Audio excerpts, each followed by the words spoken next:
I can't lose. No reality where I lose ever.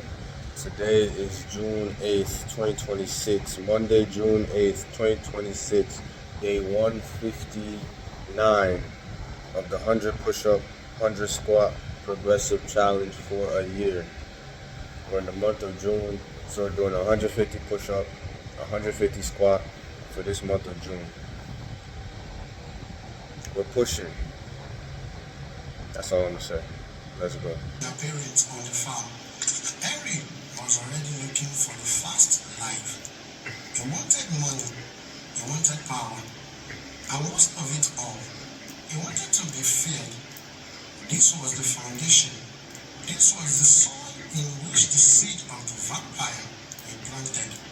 As he entered his early 20s, the small time theft in the village were no longer enough to satisfy his hunger. He began to move with older, more experienced criminals. This is the period where he learned the trade of the underworld. He learned how to handle weapons, how to scout targets, and how to stay one step ahead of the local vigilantes.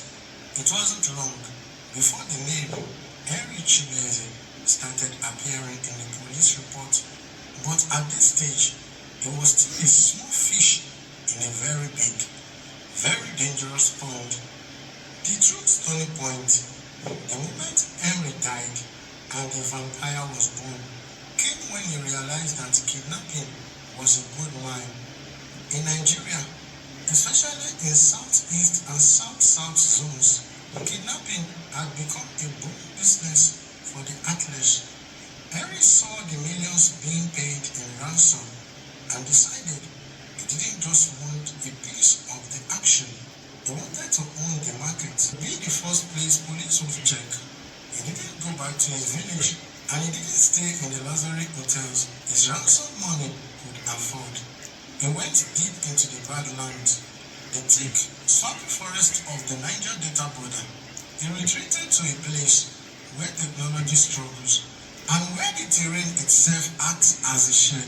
He was surrounded by a core group of his most loyal soldiers, men who had participated in the court raid and knew that if Henry fell, they would fall with him. While Henry was hiding, the Nigerian police force was putting together an elite team.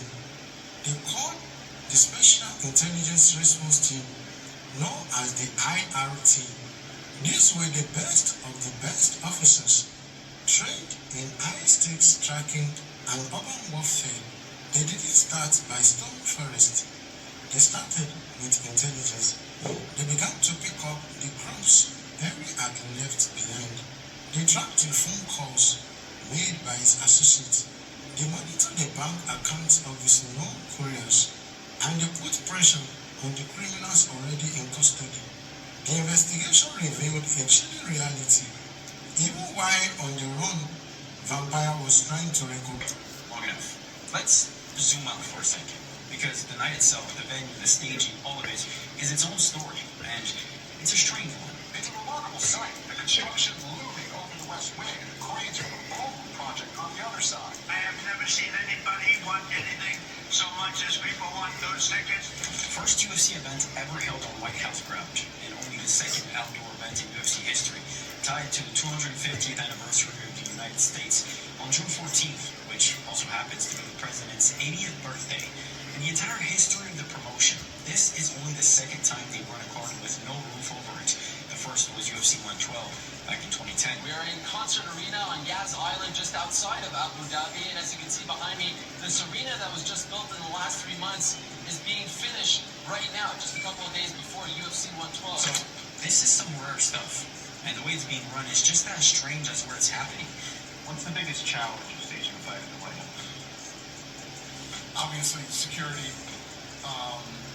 financial, outdoors, and there's a lot of things that I don't even know about yet. No tickets for the lawn itself. Roughly 5,000 people watch on sites, mostly for security reasons. The bigger crowd's going to be over at the Elites on giant screens.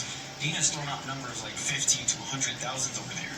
Now, an outdoor event, that sounds great until you remember his whole game is based on timing, balance and precision.